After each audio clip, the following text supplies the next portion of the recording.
Jadi ini sayangnya ya keluar ya dari pemerintah, dari elit-elit partai. Ya latah saja seperti ini berbahaya. Sekarang kalau kita diskusikan, politik identitas di Indonesia itu atribusinya terhadap agama saja. Dan agama Islam. Dan agama Islam spesifiknya. Dia padahal artinya kan luas, identitas itu ada ras dan seterusnya.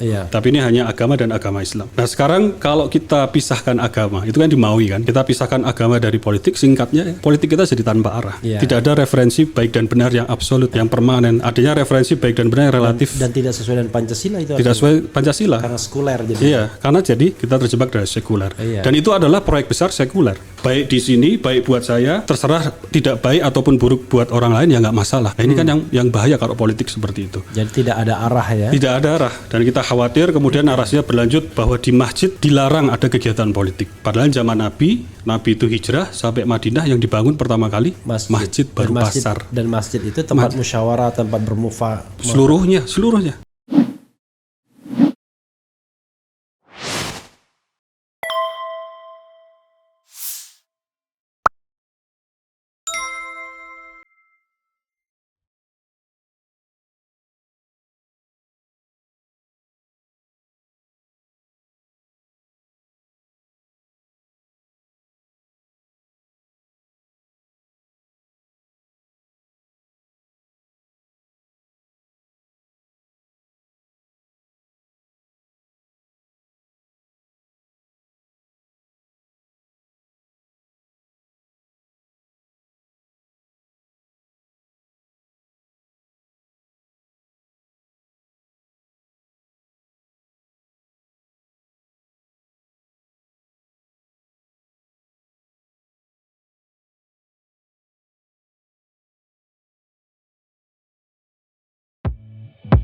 Iya, itu tadi ya. Apalagi hal-hal yang penting kalau terkait dengan tentu umat ya, umat pengen tahu. Ya mungkin di antara penonton ini, sahabat era kan pengen juga nih berminat dan berniat kan. Wah, saya mau juga nih jadi caleg gitu. Itu apalagi yang mau disampaikan? Ya, jadi pertama tadi ya kita buka untuk seluruh anak bangsa yang ingin apa? Oke, one thing for sure, agama tidak diskriminatif. Pokoknya agama apapun boleh. Tidak, Partai Umat itu untuk seluruh umat. Oke, jadi tidak hanya orang yang beragama Islam. Partai Umat itu asasnya Islam rahmatan lil alamin. I see. Kita berreferensi utama pada nilai-nilai Islam. Dan kita yakin itu nilai-nilai universal. Tapi rahmatan untuk seluruh alam. Untuk seluruhnya. Ketua-ketua DPW kita, Papua Barat, Papua Barat Daya, Papua Pegunungan kemarin baru terbentuk. Sebagian di DPD di Bali itu saudara-saudara kita non Muslim, Kristen, Hindu. Kita dari awal Islam rahmatan lil alamin, terbuka dan mereka nyaman. Dan mereka nyaman dan mereka paham dengan itu ya. Islam rahmatan lil alamin. Karena kalau orang kemudian tidak paham, mikir-mikir, wah ini nanti Partai Umat mau bikin negara Islam. Itu yang susahnya. Mereka nyaman sejak pendirian, masih tetap di sini, bahkan kemudian kemarin pemekaran wilayah di Papua, banyak kemudian putra-putra daerah yang langsung datang ke DPP, ini calon-calonnya kita buat pengurus. Kemudian kalau boleh saya sampaikan Bang Refli, tantangan kita ke depan itu adalah menjawab narasi yang agak latah narasi kosong tentang politik identitas. Jadi ini sayangnya ya keluar ya dari pemerintah, dari elit-elit partai. Ya latah saja seperti ini berbahaya. Sekarang kalau kita diskusikan, politik identitas di Indonesia itu atribusinya terhadap agama saja. Dan agama Islam. Dan agama Islam spesifiknya. Dia padahal artinya kan luas, identitas itu ada ras dan seterusnya. Tapi ini hanya agama dan agama Islam. Nah sekarang kalau kita pisahkan agama, itu kan di Maui kan gitu. Kita pisahkan agama dari politik, singkatnya politik kita jadi tanpa arah. Tidak ada referensi baik dan benar yang absolut, yang permanen. Adanya referensi baik dan benar yang relatif. Dan tidak sesuai dengan Pancasila itu. Tidak sesuai Pancasila. Karena sekuler jadi. Iya, karena jadi kita terjebak dari sekuler. Dan itu adalah proyek besar sekuler. Sekularisasi itu kalau kita kutip siapa pengarang Secular City itu Herbert pengarang Secular City Book gitu ya. Karena ada tiga jalan gitu. Pemisahan upaya memisahkan agama dari apapun yang ada di nature. Kedua adalah desakralisasi politik. Ini yang orang nggak banyak tahu. Ya, orang-orang yang di politik tuh latah saja politik identitas berbahaya. Padahal itu proyek besar sekularisme memisahkan agama dari politik yang sebenarnya nanti tadi ada desakralisasi politik. Artinya desakralisasi terhadap legitimasi otoritas pemerintahan dan seterusnya. Yang ketiga dekonsentrasi nilai-nilai. Ini yang kita concern sekarang. Ya kalau nanti kebenaran yang dianut itu yang jadi referensi utama relatif ya, etika-etika yang situasional, baik di sini, baik buat saya, terserah tidak baik ataupun buruk buat orang lain ya nggak masalah. Nah ini kan yang bahaya kalau politik seperti itu. Jadi tidak ada arah ya? Tidak ada arah dan kita khawatir kemudian narasinya berlanjut bahwa di masjid dilarang ada kegiatan politik. Padahal zaman Nabi itu hijrah sampai Madinah yang dibangun pertama kali masjid baru pasar. Dan masjid itu tempat musyawarah, tempat seluruhnya. Karena orang tiba-tiba jadi parno bahwa politik itu sesuatu yang berbahaya, dilarang. Loh, ini aneh. Yang ngomong orang politik sendiri. Itu dia. Jadi Allahu Akbar ya. Sama saya bikin lagu politik, tiba-tiba orang takut mendengarkannya. Misalnya, nanti jangan bikin lagu mendengar. Loh, gimana? Politik itu adalah part of our life, bagian dari kehidupan sehari-hari kita. Bagian dari Islam. Bagian integral, tidak terpisahkan itu. Politik siasah ya. Gitu. Ini yang harus kita dialogkan gitu ya.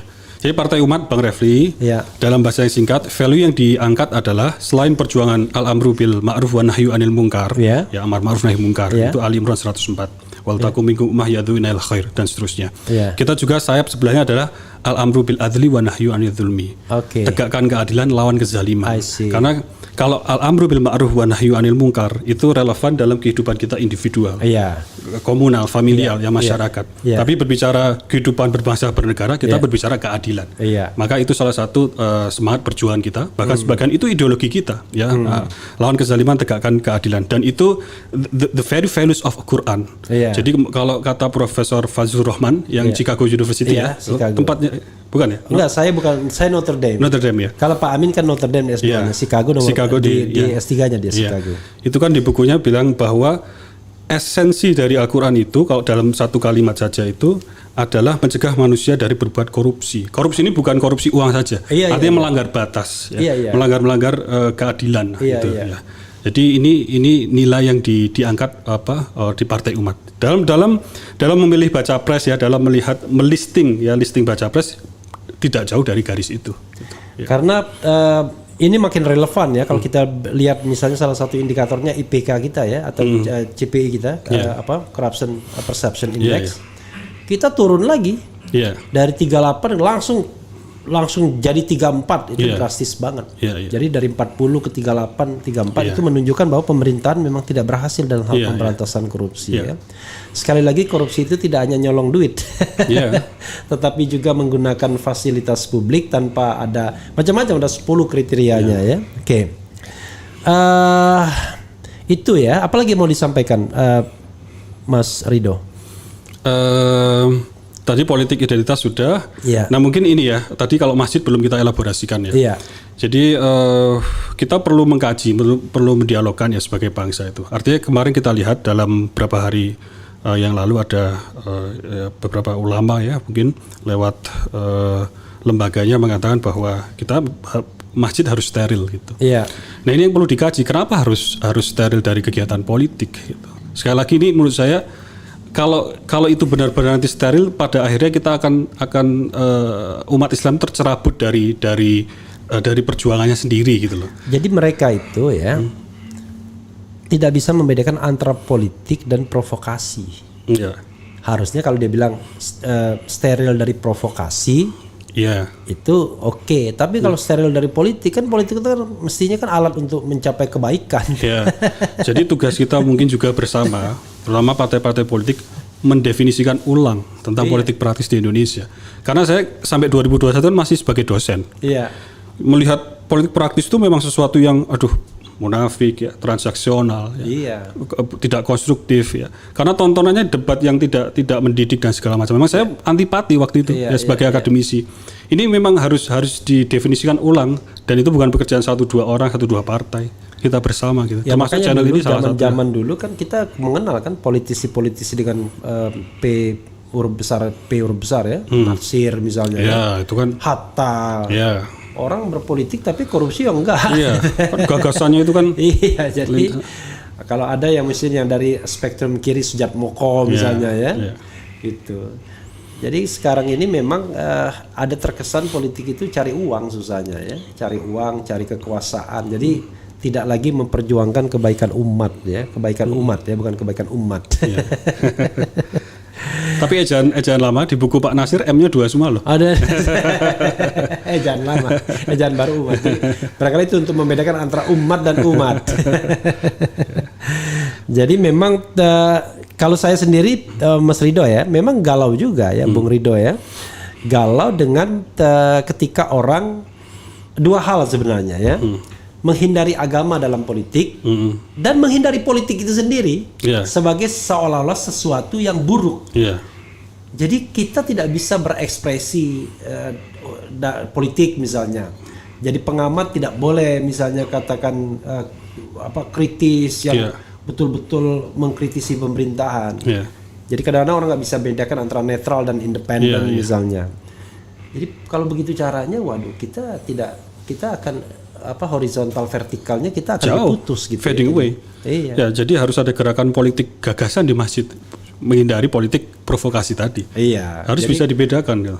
Jadi kalau misalnya di masjid orang mengajarkan kebencian, mengajarkan hal yang buruk ya itu nggak boleh. Tapi kalau mengajarkan gagasan-gagasan keislaman yang baik dan cara jangan dilihat sebagai sesuatu yang paling esensial. Cara kan ada orang yang menyampaikan, hey, kau jangan berdosa, jangan nyolong.